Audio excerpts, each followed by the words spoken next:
Good morning, students. Today we are going to start a new chapter, and this chapter is of physics. We have already discussed some chapters of biology as well as of chemistry. Now we are discussing the chapter 11, that is from physics portion. Chapter name is force and pressure. देखो, force और pressure का हमारी daily life में बहुत बड़ा role है, और force एक ऐसी चीज़ है जिसके बारे में हम बहुत अच्छे से जानते हैं. देखो, फोर्स को अगर आप डिफाइन करना चाहें साइंस के टर्म में तो कैसे डिस्क्राइब करेंगे? अगर मैं आपको बोलूं कि जाओ एक बच्चे को धक्का देना है तो आप फटाफट चले जाएंगे और आप उसको पुश करेंगे. ठीक है, आपने बोला कि मेरी बॉडी से फोर्स अप्लाई हुआ मैम. अब मैं आपको बोलूँगी कि जाओ और दो बच्चों को खींच कर मेरे पास लेकर आओ, तो वहाँ पर आप बोलोगे कि मैडम मेरा बहुत फोर्स लगा. समटाइम्स ऐसा होगा कोई बच्चा उसको पसीना भी आ जाएगा कोई काम करने में. तो पुश और पुल यानी दोनों ही तरीके से, अगर आप किसी को धक्का दे रहे हैं या आप किसी को अपनी ओर खींच रहे हैं, तो पुश और पुल अप्लाइड ऑन एनी ऑब्जेक्ट, किसी भी ऑब्जेक्ट पे, इधर इट इज नॉन लिविंग और लिविंग, अप्लाई कर रहे हैं किसी भी ऑब्जेक्ट के ऊपर टू चेंज इट्स पोजीशन, या तो उसकी पोजीशन को चेंज करने के लिए, और टू चेंज इट्स शेप भी चेंज हो सकते हैं, और to change its direction too. तो ये क्या कहलाते हैं? फोर्स कहलाते हैं.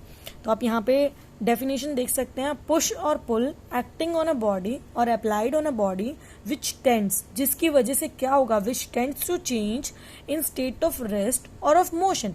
या तो वो मोशन से रेस्ट में आ जाएगा, या वो रेस्ट पर है तो वो मोशन में हो जाएगा. तो पुश और पुल यानी कि किसी भी तरीके से धक्का देना या अपनी ओर खींचना, ये क्या कहलाता है? फोर्स कहलाता है. देखो, हर चीज़ को हम डिनोट करते हैं बहुत अच्छे से. जैसे हम अपने नाम को डिनोट करते हैं, हम सबसे पहले अपना फर्स्ट लेटर कैपिटल करते हैं. इसी तरीके से फोर्स को रिप्रेजेंट करता है सिंबॉलिकल टर्म से, कैपिटल एफ से रिप्रेजेंट करते हैं हम. ठीक है. अब आपका फोर्स जो है, अगर आपसे पूछा जाए कि किस डायरेक्शन में फोर्स अप्लाई हो रहा है, तो आप क्या कहेंगे? जिस डायरेक्शन में किसी भी ऑब्जेक्ट की मूवमेंट हो रही है, इधर इट इज पुशिंग और पुलिंग. अगर आप किसी बच्चे को धक्का दे रहे हैं तो फॉरवर्ड डायरेक्शन में हो रहा है, लेकिन अगर आप किसी चीज बच्चे को अपनी ओर खींच रहे हैं, पुलिंग हो रहा है, तो बैकवर्ड डायरेक्शन में हो रहा है. तो डायरेक्शन ऑफ फोर्स इंडिकेट करता है कि वेदर जो फोर्स है it is acting in backward direction और इन फॉरवर्ड डायरेक्शन. तो it's totally depend upon your movement कि आप किस तरीके से फोर्स अप्लाई कर रहे हैं. तो यहाँ से हमें क्या पता चलता है? किसी भी बॉडी की डायरेक्शन किस पे डिपेंड करती है कि फोर्स किस डायरेक्शन में अप्लाई हो रहा है. इधर इट इज पुल्ड और पुल्ड, पुश्ड होगा तो फॉरवर्ड, पुल्ड होगा तो बैकवर्ड. देखो, हर चीज को मेजर करने की यूनिट होती है, ऐसा यूनिट है हमारे पास हर चीज की. अगर मैं आपको बोलूँ सब्जी लेके आओ तो हमेशा आप किलोग्राम में ही लाएंगे, लीटर में कभी सब्जी नहीं लेकर आएंगे. अगर मैं आपसे बोलूँ दूध लेकर आए तो आप दूध लीटर में लेकर आएंगे, उसको मीटर में नहीं लेकर आएंगे. मैंने आपको बोला कपड़ा मेजर करना है तो आप उसको किलोग्राम में नहीं कर सकते, मीटर में ही करेंगे. सिमिलरली हर चीज को मेजर करने की एक स्टैंडर्ड यूनिट होती है, और इसी तरीके से फोर्स की जो स्टैंडर्ड यूनिट है वो है न्यूटन. न्यूटन क्यों है? क्योंकि इसको जो डिस्क्राइब किया वो सर आइजैक न्यूटन ने किया. सर आइजैक न्यूटन से आप बहुत वेल अवेयर हैं, वो एक बहुत ही बड़े साइंटिस्ट हैं जिन्होंने फिजिक्स में या रिलेटिव थ्योरी में बहुत बड़ा रोल प्ले किया है. तो उनके नाम से इसकी जो यूनिट है वो न्यूटन पड़ी, और इसको डिनोट करते हैं हम कैपिटल एन से. अब देखो, आपको कुछ चीजें याद रखनी है, जैसे कि पुश और पुल या फोर्स किस तरीके से हो सकते हैं. ध्यान देना, किसी चीज को धक्का देना या किसी चीज को खींचना ही फोर्स नहीं होता.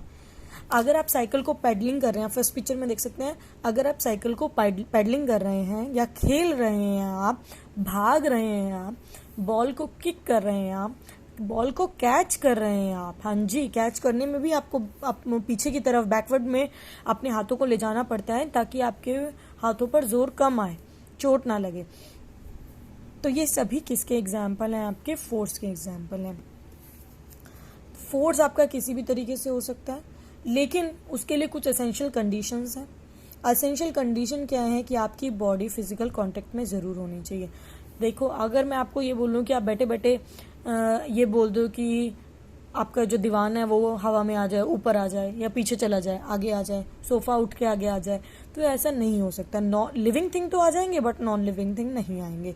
और लिविंग थिंग भी आपके ऑर्डर पे काम कर रहे हैं, वो उसमें किसी तरीके का फोर्स अप्लाई नहीं हो रहा है. तो अगर मैं एसेंशियल कंडीशन की बात करी तो फिजिकल कांटेक्ट एक बहुत बड़ा रोल प्ले करता है किसी भी फोर्स में. अगर मैं बॉक्स को छूऊंगी नहीं तो मैं उसे धक्का नहीं दे सकती, अगर मैं बॉक्स को खींचूंगी नहीं तो बॉक्स मेरी तरफ नहीं आएगा। इसलिए फोर्स हो या प्रेशर हो, हमें ये ध्यान रखना पड़ता है कि हमारी body, it should be in physical contact, not only our body. ऐसा नहीं है कि सिर्फ हमारी ही बॉडी कांटेक्ट में आनी चाहिए उसके, आपको ये भी देखना है कि जिन भी दो चीज़ों के बीच में, ऑब्वियस कोई दो से ज़्यादा चीज़ें हो सकती हैं, उनके बीच में अगर कांटेक्ट हो रहा है तो बीच में इंटरलिंकिंग के लिए कुछ ना कुछ होना ज़रूरी है। कोई भी चीज़ ऐसी नहीं है कि आप उसे बिना किसी को टच करे या बिना कांटेक्ट में आए फोर्स अप्लाई कर पाए। कुछ एडिशनल फोर्सेज हैं जिनके बारे में हम बाद में पढ़ेंगे, लेकिन कोई भी ऑब्जेक्ट मैं अगर आपको बोलूं कि रेस्ट पोजीशन पे है तो वो रेस्ट पे ही रहेगा अनटिल और unless we are applying an external force on it. अगर हम बाहरी रूप से कोई फोर्स अप्लाई नहीं कर रहे हैं तो कोई भी ऑब्जेक्ट रेस्ट पोजीशन से हिल नहीं सकता। और अगर कोई गाड़ी मोशन में है तो अनटिल और unless we are applying brakes on it, वो चलती ही रहेगी, it remains in its position of motion। तो उसके लिए बहुत ज़रूरी है कि उसको या तो अगर आप रेस्ट पे लाना चाहते हैं तो ब्रेक अप्लाई करें, अगर आप रेस्ट से मोशन में लाना चाहते हैं तो आपको उसके लिए एक्सेलरेट करना पड़ेगा, अपनी गाड़ी को आगे लेकर जाना पड़ेगा। तो फोर्सेस बेसिकली इंटरेक्शन की वजह से होते हैं। इंटरेक्शन क्या होता है, कैसे होता है, किस तरीके का कांटेक्ट उसमें ज़रूरी है, ये हम नेक्स्ट वीडियो में पढ़ेंगे।